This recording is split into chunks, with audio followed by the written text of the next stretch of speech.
C. Joseph Vijay எனும் நான் சட்டப்படி அமைக்கப்பெற்ற இந்திய அரசியல் அமைப்பின்பால் உண்மையான நம்பிக்கையும் மாறா பற்றும் கொண்டிருப்பேன் என்றும்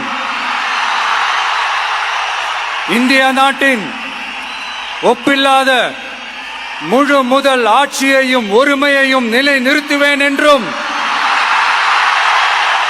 தமிழ்நாட்டு அரசின் முதலமைச்சராக உண்மையாகவும் உளச்சான்றின்படியும் என் கடமைகளை நிறைவேற்றுவேன் என்றும்